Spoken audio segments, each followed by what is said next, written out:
palavra de Deus, 1 a Pedro, capítulo 4.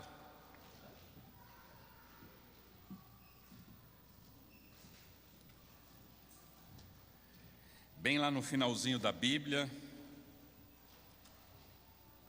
1 a Pedro, capítulo 4.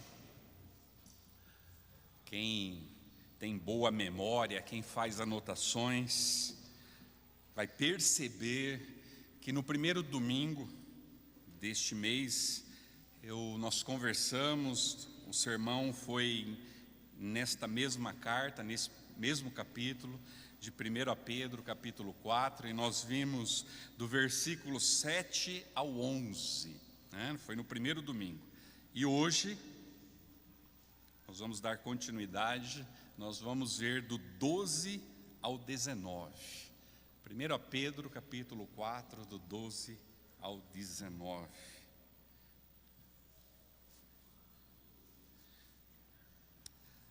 Amém? Diz assim: Amados, não vos assusteis com a provação que surge entre vós, como fogo ardente, com o objetivo de provar a vossa fé. Não entendais isso como se algo estranho vos estivesse acontecendo. Contudo, alegrai-vos por serdes participantes dos sofrimentos de Cristo, para que também vos alegreis e exulteis na revelação da sua glória. Se sois insultados por causa do nome de Cristo, bem-aventurados sois, porquanto sobre vós repousa o Espírito da glória, o Espírito de Deus. Mas nenhum de vós sofra como homicida, ladrão, praticante do mal, ou como quem se intromete em negócios alheios.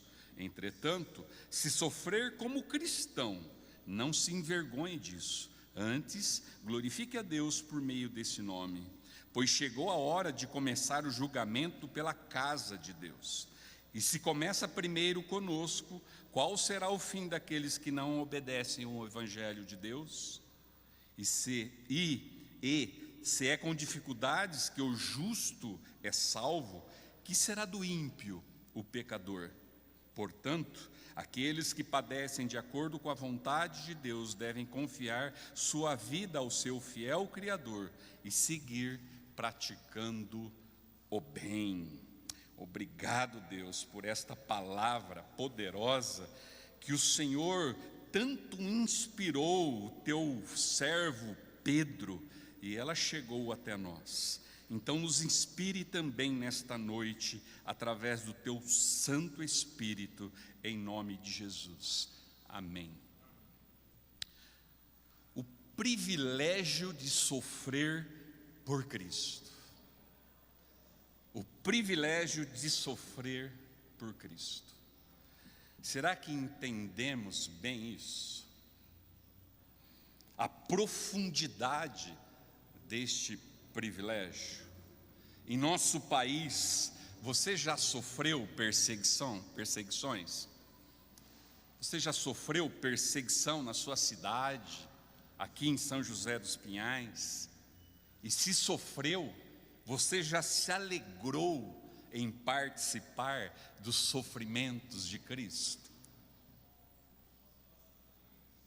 Semana passada, Dani e eu estivemos numa conferência missionária na cidade de Maringá, e na abertura nós ouvimos o pastor Humberto Aragão.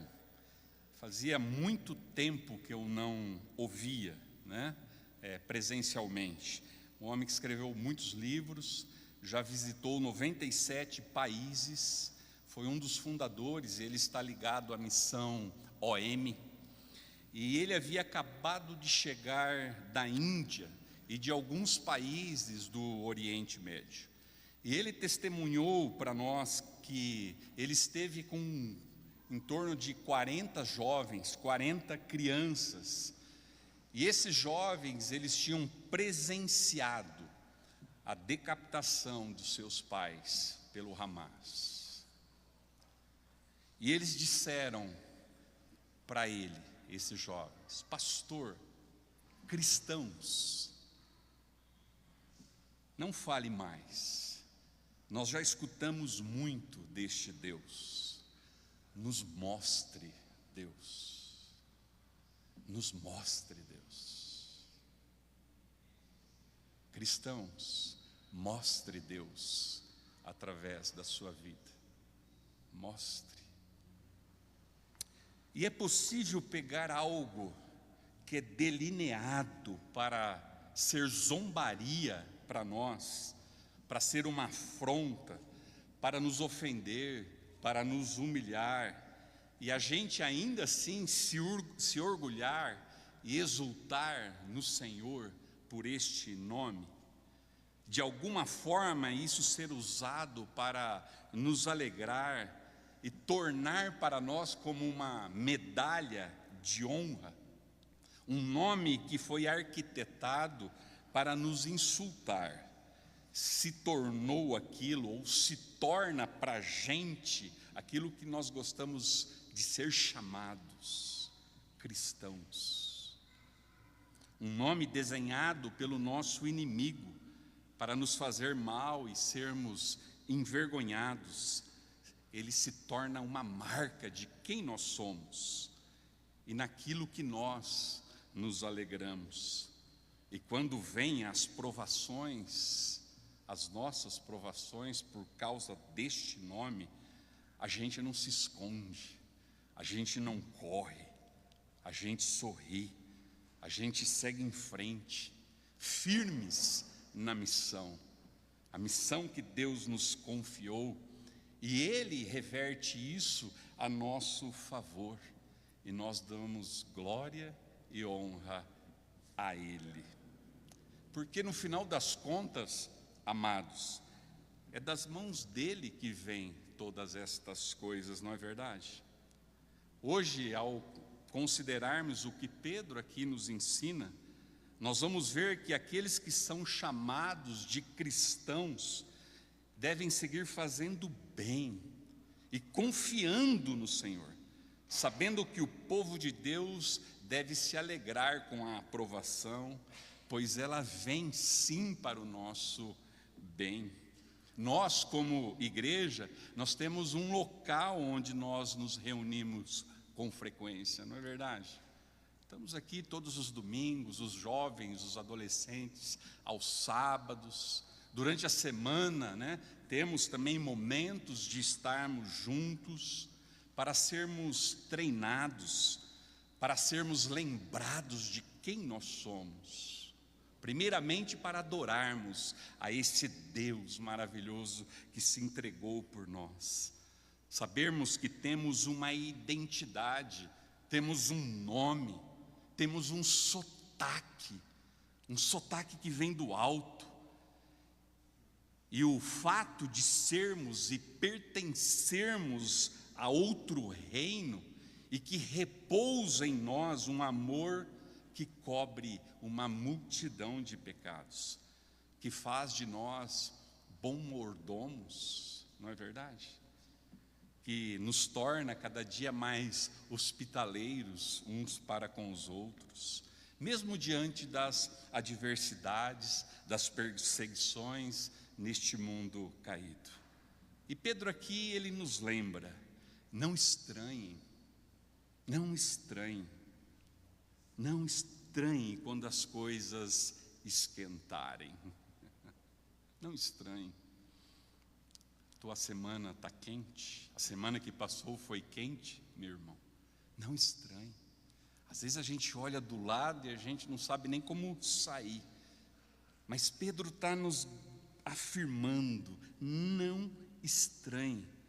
Talvez você fique aí, ou esteja aí pensando, será que Deus ama a gente mesmo? Por que tantas perseguições? Por que eu sofro tanto? Por que eu tenho que passar por estas situações, ou por esta situação?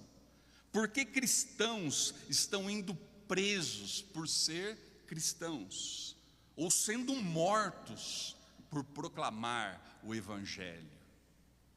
Pedro está dizendo, não estranhe, não estranhe, o plano é este mesmo. O plano é este. Quando a gente passa por algo difícil, sabendo que este é o plano, fica mais fácil passar, não fica? Fica mais fácil. O Salmo 119, verso 71 diz assim: foi-me bom ter sido afligido, para que aprendesse os teus decretos. Foi-me bom. Ou como diz o nosso irmão Tiago, né? Nosso irmão Tiago: meus amados irmãos, considerai motivo de júbilo, de alegria, o fato de passardes por diversas provações, porquanto sabeis que a prova da vossa fé produz ainda mais perseverança. E a perseverança deve ser de plena ação, a fim de que sejais aperfeiçoados e completos, sem que vos falte virtude alguma. Quando nós nascemos de novo em Cristo, algo instantâneo acontece, não é verdade? Nós nos tornamos filhos, diz lá em João 1,12. Nós passamos a ser filhos de Deus. Nós somos encharcados de uma nova vida, né? Da presença do Senhor, do Espírito Santo habita em nós, e nós passamos a viver pelo Espírito e manifestando o seu fruto, conforme diz lá em Gálatas 5:16 em diante. Nós manifestamos o fruto do Espírito Santo, uma fonte inesgotável de amor, das virtudes do Senhor, para andarmos sob a direção do Espírito, uma caminhada de santidade. É assim que caminha o cristão, e nesta caminhada nós vamos sendo moldados, completos, aperfeiçoados à semelhança de Cristo. Irmãos, não dá para esconder quem somos, não dá. Se você verdadeiramente é um cristão, não dá para esconder quem somos. O nosso sotaque celestial não dá para esconder. E se não estão estranhando o teu sotaque, então tem algo estranho. Tem algo estranho. Se o mundo não estranha o teu sotaque, o meu sotaque, tem algo estranho com a gente. Porque o nosso sotaque, ele é forte. O nosso sotaque, ele é distinto. E quanto mais nós convivemos, quanto mais caminhamos juntos, mais forte e marcante ele fica. E dói. Dói bastante no ouvido de quem não é dos nossos. Tem uma frase de MacArthur que ele diz assim: quanto mais você for como Cristo, mais o mundo o tratará como tratou Cristo. Entende isso? Quanto mais você for como Cristo, mais o mundo o tratará como tratou o Cristo. E ele continua: talvez você não receba muita perseguição, porque não há muita semelhança na tua vida com Cristo. Forte essa frase. Então não estranhe, diz Pedro, não estranhe. E ele vai mais além, né? Além de não estranhar, ele diz: se alegrem. Se alegrem. É um fogo destinado a nos provar a nossa fé. E não é no sentido negativo de fazer-nos tropeçar. Não é uma provação que visa o mal, mas é uma provação que visa o nosso bem. Uma forma de Deus nos fazer cada vez mais parecidos com Jesus, nos limpando, nos forjando um caráter aprovado. E esse é o objetivo. E se no final da provação eu saio mais parecido com o meu Salvador e Senhor, dá para ficar feliz, não dá? Dá para ficar mais confiante nele. Se a perseguição significar que Deus vai tirar algumas coisas da minha vida que me atrapalham, no meu relacionamento com o meu Salvador, no meu relacionamento com o meu próximo, então eu sei que vale a pena, vale a pena. Como disse Spurgeon, sejamos gratos pelos espinhos que nos impedem de nos apaixonarmos por este mundo. Tem muito crente apaixonado por este mundo.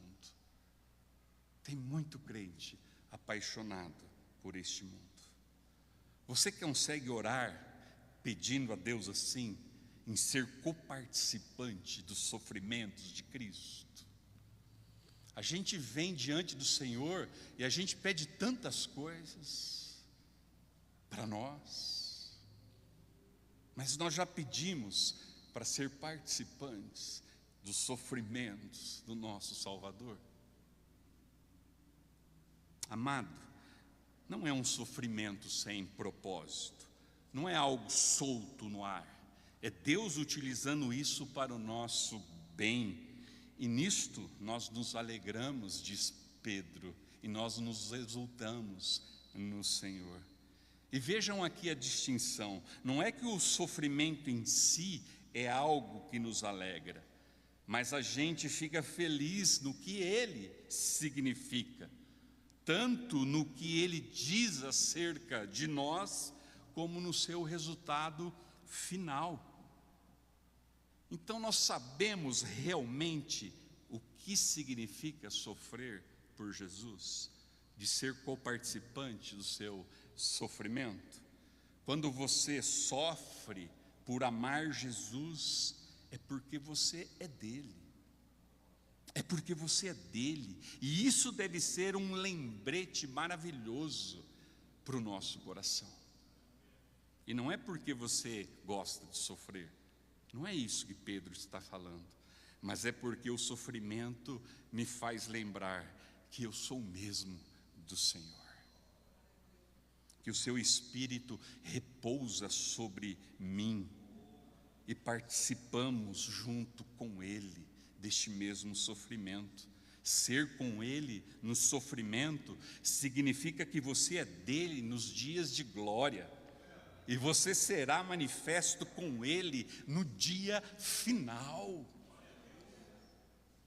E isso, cristão, nos basta, nos conforta e deve ser motivo de alegria para todo filho de Deus. Amados, a gente sabe que tem dias que a gente fica no meio da luta, não é verdade? Tem dia que nós olhamos e fala: Senhor do céu, me ajude. Dias que a gente luta contra o nosso pecado, a gente luta com decisões difíceis que temos que tomar, com problemas ao nosso redor de monte, com angústias, e a gente olha como cristão e nós enxergamos o rumo deste mundo, porque nós conhecemos a Bíblia. A palavra de Deus já indica, já mostra o caminho deste mundo. Mas às vezes a gente fica meio pesaroso com algumas decisões, com o rumo do nosso próprio coração, e nós ficamos assustados com o nosso coração, com alguns desejos, com algumas atitudes, com alguns caminhos escolhidos do nosso coração. Mas quando nós sofremos por Cristo, é um jeito de Deus nos lembrar que estamos sendo moldados por Ele, e porque somos dele, isto traz paz para a gente, traz paz ao nosso coração, não como o mundo oferece, mas aquela paz de Deus que excede todo o entendimento. Como Paulo diz lá em 1 Coríntios 15, 19, ora, se a nossa esperança em Cristo se restringe apenas a esta vida, somos os mais miseráveis, ou algumas traduções, os mais infelizes de todos os seres humanos. E isso significa que o nosso sotaque ele está ficando afiado.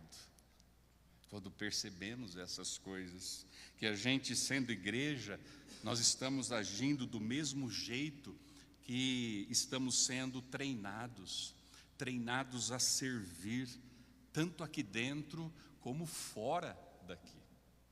Tanto dentro como fora, que não estamos vivendo uma vida aqui dentro diferente da vida lá fora. Porque para nós cristãos não existe esse negócio de sagrado e secular. Para o cristão tudo é sagrado, tudo é para o Senhor. Eu estou aqui para o Senhor, eu estou trabalhando para o Senhor, os meus relacionamentos para o Senhor. Tudo é santo, tudo é sagrado. No meu namoro, no meu casamento, nos meus relacionamentos com pessoas, são exposições visíveis da nossa identidade cristã, de quem verdadeiramente é dele, é do Senhor. As pessoas, amados, têm que olhar para a gente e ver Cristo em nós. Nós precisamos, com a nossa vida, mostrar Cristo. Do contrário, o que nós estamos fazendo aqui? O que nós estamos fazendo aqui? E isto ecoa pela eternidade. Não só do lado bom, mas do ruim também. Ecoa na eternidade. Todo aquele que sofre pelo nome de Jesus pode fazê-lo com um sorriso no rosto, por causa de Cristo. Pois quem sofre com Cristo, está dizendo Pedro, será visto na revelação da sua glória. Nós seremos vindicados publicamente como sendo dele. Quer dizer, o ato de Deus de nos justificar, nos defender publicamente e prover a recuperação do seu povo em Cristo Jesus. E isso é possível por causa daquele amor derramado na cruz, por causa da revelação do Espírito Santo em nós, numa graça que nos capacita para crermos. Para crermos. Esta é uma evidência que temos, que o próprio Espírito de Deus repousa em nós, o seu povo. Como diz lá em Isaías 11, 2, que diz assim: o Espírito do Senhor repousará sobre ele, sobre Jesus, o Espírito que dá sabedoria e entendimento, o Espírito que traz conselho e poder, o Espírito que proporciona o verdadeiro saber, o amor e o temor do Senhor. Aqui o profeta Isaías falava sobre o Espírito estando sobre o Messias, de forma perfeita, maravilhosa, sem medida. E a boa notícia é, este mesmo Espírito habita em nós, se de fato somos dele. Vamos ver lá, Romanos 8, do 9 ao 11. Romanos 8, do 9 ao 11. Vós, contudo, não estáis debaixo do domínio da carne, mas do Espírito, se é que de fato o Espírito de Deus habita em vós. Todavia, se alguém não tem o Espírito de Cristo, não pertence a Cristo. Porém, se Cristo está em vós, o corpo está morto por causa do pecado, mas o Espírito vive por causa da justiça. E se o Espírito daquele que ressuscitou dos mortos a Jesus habita em vós, Aquele que ressuscitou dos mortos, a Cristo Jesus, igualmente vos dará vida a seus corpos mortais, por intermédio do seu Espírito que habita em vós. O mesmo Espírito que repousou sobre Cristo está em nós. É o mesmo Espírito, queridos. Irmãos, tudo que passamos não é passado sem propósito. Tudo tem propósito, tudo que passamos, passamos na companhia maravilhosa do Espírito do Senhor, no propósito único de sermos seus discípulos, a evidência de quem nós somos em Cristo, que seremos reconhecidos nele, e temos Espírito Santo que habitando em nós. Então dá para ficar mais alegre, não dá? Pelas provações. Pequeno Cristo. Precisamos sempre ser lembrados disso. Nos versos 15 e 16, Pedro aqui ele traz uma ressalva. Isso aqui é muito importante para que nós não confundamos as coisas. Porque Pedro está falando sofrer como Cristo, como cristão, sofrer como cristão, e não sofrer por consequências das nossas escolhas erradas. E ele cita alguns exemplos aqui, não é? Você está sofrendo como um assassino, por ter roubado alguma coisa, por ter cometido um crime, um malfeitor, por se intrometer na vida do outro. É interessante que os três primeiros parece que está mais distante de nós cristãos, pelo menos com as mãos, mas talvez com o coração. Porque quantos de nós, quantos irmãos nós já assassinamos no coração? Quantos irmãos nós já roubamos com o coração? Agora, intrometer na vida do outro, do irmão, é a nossa cara, né? A gente é intrusão mesmo como irmão, né? É bem parecido com a gente. Muitas vezes nós estamos sofrendo por causa disso. Sofrendo porque fazemos bobagem, ou melhor, porque pecamos. Porque pecamos. Mas o que Pedro está trazendo aqui é o sofrimento por ser cristão. É diferente. Em meus sermões eu falo muito esta palavra, né? Ou eu uso muito crente, ou eu uso muito cristão. E você acha que esse termo cristão tem muito na Bíblia? Você já procurou ler para saber? Tem muito esse termo cristão na Bíblia? Tem pouquinho, só 3 vezes, somente 3. Um é neste texto que nós lemos. Aí aparece mais uma vez em Atos 11, 26.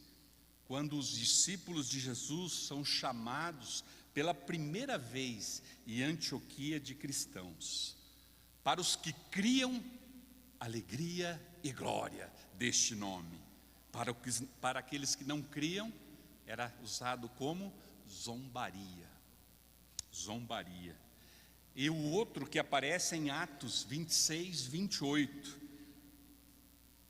Depois de ouvir Paulo, o rei Agripa diz uma das frases que talvez seja uma das frases mais tristes do Novo Testamento. Paulo aqui nesse contexto, ele está fazendo a sua defesa diante do rei Agripa. E ali no 27, ele vai terminando a sua defesa e ele diz assim: acreditais, ó rei Agripa, nos profetas. Ele está perguntando. Ele sabia que ele tinha este conhecimento. Sei que credes, Paulo está falando? Ele está exclamando para o rei. E no 28, então o rei Agripa ponderou: crês tu que em tão pouco tempo, Paulo, podes persuadir-me a converter-me em um cristão? Que triste, que triste. Quase, Paulo, quase você consegue, mas não. Com certeza essa foi a pior decisão deste homem na sua vida. Às vezes eu escuto muito: quase, pastor, quase, mas eu não creio. É triste. E esse termo foi muito usado no mundo antigo. Pessoas que se intitulavam cristão, elas eram punidas, maltratadas e mortas de forma severa e muito cruel. E é assim até hoje em muitos lugares. Nesta mesma conferência, o pastor Humberto Aragão também compartilhou conosco. Ele viu uma criança 3 semanas atrás, uma criança escavando no deserto, na terra. Ele chegou para aquela criança vendo aquele ato, e ele foi conversar com aquela criança, perguntar o que ele estava fazendo. E a criança olhou para ele e respondeu: foi assim que o Hamas matou meu pai. Eles não estão mais afogando as crianças, os cristãos em água. Eles estão afogando na areia. Eles tiram e põem, até que enche o pulmão de areia. E aquela criança olhou para o pastor Humberto e falou assim: e eu estou aprendendo a fazer o mesmo, porque eu vou fazer assim com aqueles que fizeram isso com meu pai.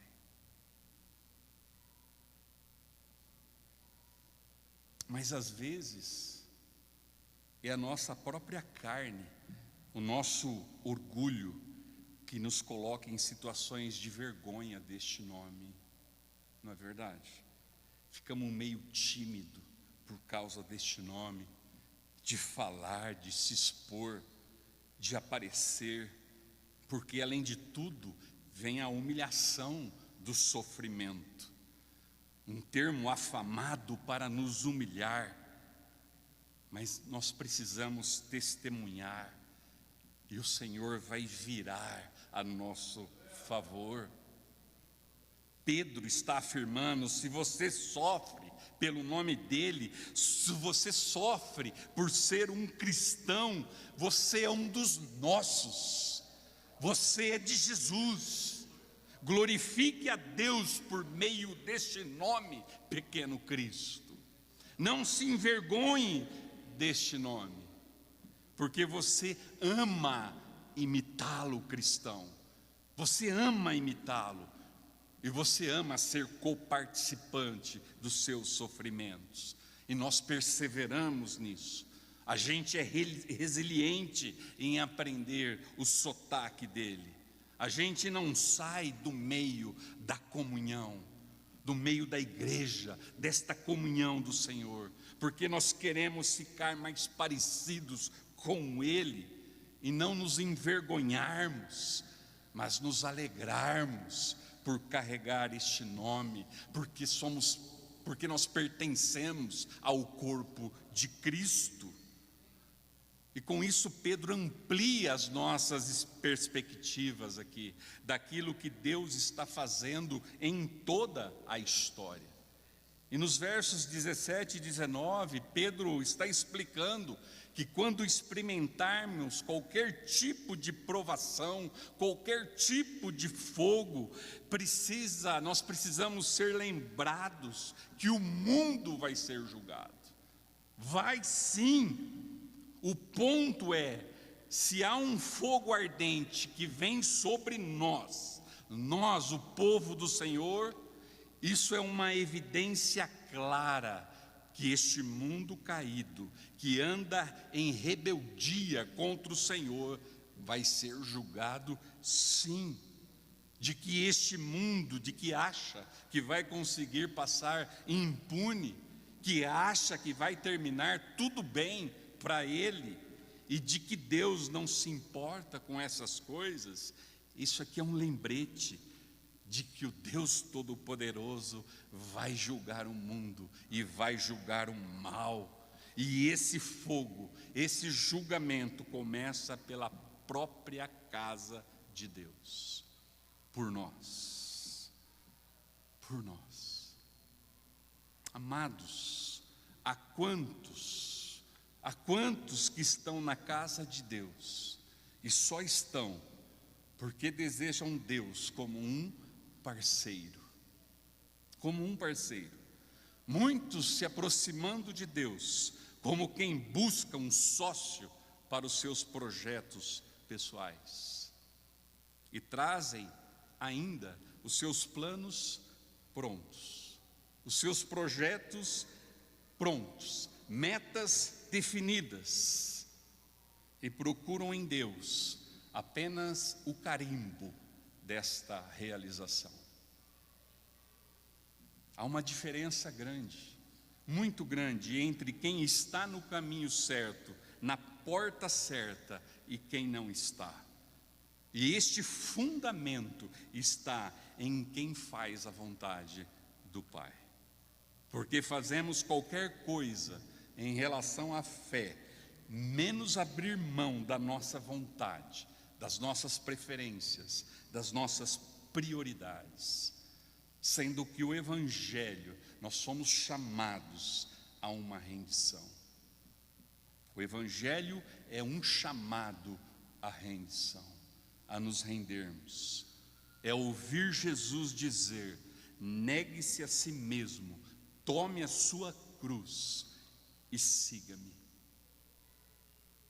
É reconhecer que não temos nada para oferecer, nenhuma moeda, nenhum mérito, nenhum argumento, nada. A porta é estreita, e é estreita porque só passa quem deixa para trás a sua vontade, a sua própria vontade.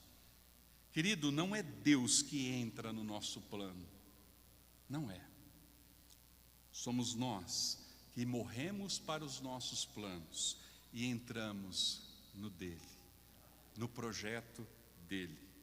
Quando entendemos o Evangelho de verdade, não há espaço em nós para arrogância religiosa, nem para autoconfiança moral. Só há espaço para se render, se arrepender e deixar ser transformado pela ação do Espírito Santo de Deus. De quem encontrou a pérola de grande valor e por ela deixou tudo. Querido, o Evangelho não é uma religião, mas é uma resposta ao amor de Deus e à salvação que temos em Cristo Jesus. Quando falamos em julgamento, tem uns que nem gostam de ler muito Apocalipse, Daniel lá para o final, não gosta muito não. Quando nós falamos de julgamento, a gente se arrepia, traz até um pavor, no nosso coração. Mas, querido, o que é que temos em nosso favor como cristãos em relação a isso? Qual é a segurança que nós temos naquele dia? Será que é de ter feito mais bem do que mal? Que na nossa balança pesará mais o que nós acertamos, os nossos feitos, do que os nossos erros? Será isso? O que temos a nosso favor, cristão? Temos a única coisa que nos garante, o sangue de Cristo derramado na cruz do Calvário. É a única coisa que nos garante. E todos que se arrependem e creem, quando passarem pelo julgamento do Senhor, serão inocentados. Quando passarmos pelo juízo, publicamente seremos declarados como aqueles por quem Cristo morreu, porque a nossa dívida, amados, já foi paga. Todo cristão já morreu com Cristo naquela cruz. Todo cristão. Em 2 Coríntios 5:10, Paulo diz assim: porquanto todos nós deveremos comparecer diante do tribunal de Cristo, a fim de que cada um receba o que merece, em retribuição pelas obras praticadas por meio do corpo, quer seja o bem, quer seja o mal. E no 14 ele continua: porquanto o amor de Cristo nos constrange, porque estamos plenamente convencidos de que e este é com letra maiúscula, porque está se referindo a Jesus, de que morreu por todos, logo todos nós morremos. E ele morreu por todos, para que aqueles que vivem já não vivam mais para si mesmos, mas para aquele, com letra maiúscula, que por eles morreu e ressuscitou. É por ele que nós vivemos. Irmãos, para nós que cremos, isso deve ser visto como algo que não nos assombra, mas com o objetivo de nos transformar, de nos moldar a Ele, de nos vindicar.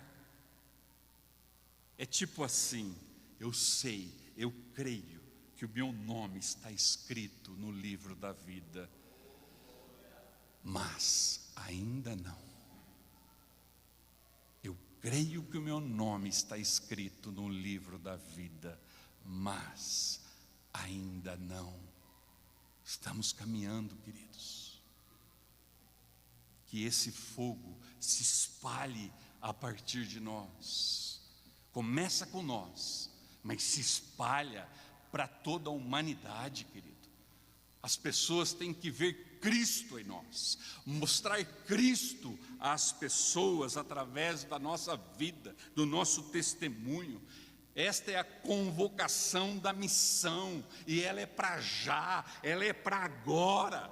Chega de religiosidade, de vir ao culto uma vez por semana e achar que isto basta, que é suficiente, que é protocolar. Nós precisamos ser um instrumento da graça e do amor de Deus aos povos, ao perdido, aquele que está do seu lado na sua casa, na sua família, no seu vizinho, na sua escola. Não seja um explorador da fé, mas seja parte do projeto Cruz. Cruz.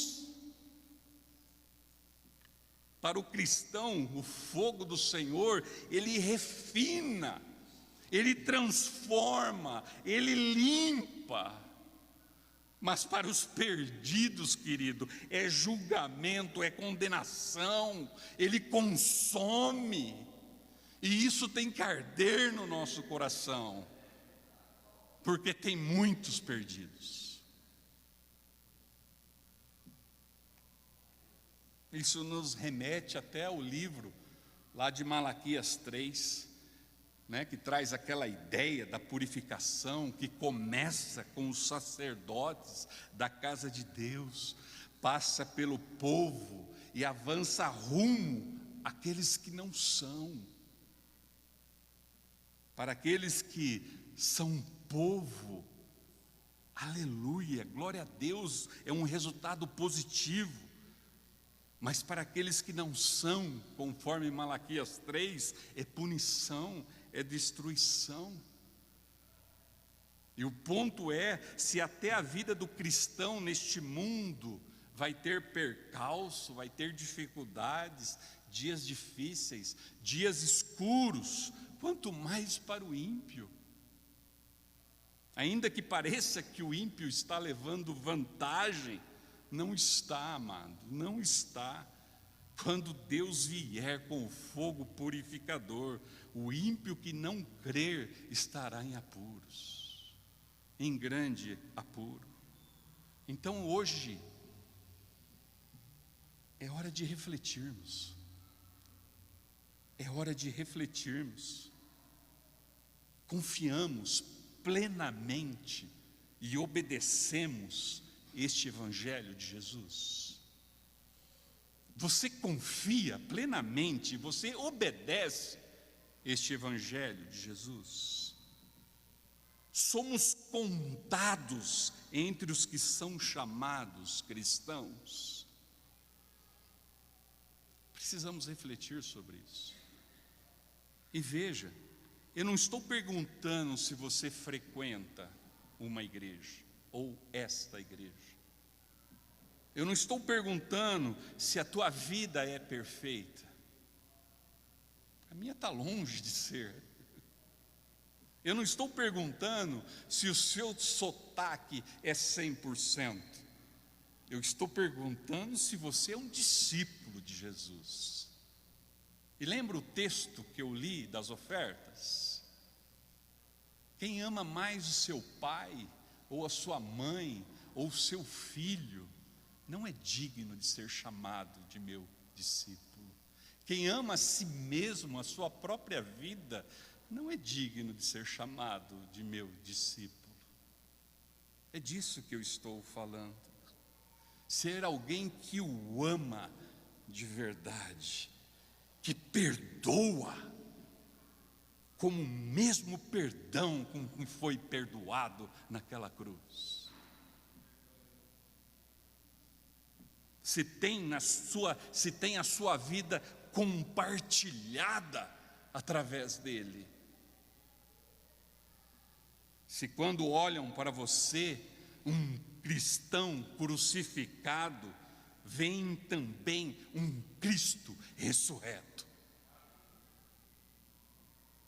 Estou perguntando se você crê nele e tem alegria em paz em meio às perseguições, e de levar este nome estampado no peito como um cristão, como um pequeno Cristo. E a boa notícia é que piores coisas que possam vir sobre nós, no final das contas, nos faz mais parecidos com Jesus. Então nós não precisamos ter medo, nem agora, nem do dia final. Mas se você não é dele, hoje é o dia de você levar isso a sério. E é um alerta para onde? É para ontem. Porque a gente não sabe o tempo que vai demorar para acontecer a manifestação da sua glória, da sua vinda. Talvez leve 10 anos, 50, 100 anos, nós não sabemos, só o Senhor sabe. Mas nós sabemos que nós não temos tanto tempo assim. Se temos algumas horas somente, nós não sabemos. Se temos alguns dias, se temos alguns anos, e quando chegar este tempo, estaremos entre aqueles que foram justificados em Cristo. Nos encontraremos com aqueles que foram justificados em Cristo. Hoje é dia de considerarmos com seriedade isso, crer, se arrepender. Porque desde os dias de Caim e Abel, nós temos a tendência de culpar e difamar os outros, por causa do pecado escondido no nosso próprio coração. O verso 19, para terminar, nos mostra como vivemos até lá, descansando nele, confiando e fazendo o bem, naquele que nos ama com amor infalível. este amor que nos constrange, porque estamos plenamente, como cristãos, convencidos pelo seu Espírito, pelo Espírito Santo. Então você, cristão que tem o Espírito de Deus em você, ele pode converter as desonras que sofremos na vida em alegria de sofrimento por ele, que ecoará por toda a eternidade, por toda a eternidade. E se ele te fez cristão, ele te pode fazer alguém que usa este nome com alegria, dando glória ao fiel Criador. Aconteça o que acontecer, venha o que vier, seja aquele, amado, seja um cristão que comparece, que vem para o altar, aos pés de Jesus, para deixar algo, não para buscar algo. Compareça aos pés de Jesus, diante do seu altar, para deixar algo, não para buscar. Se coloque em pé.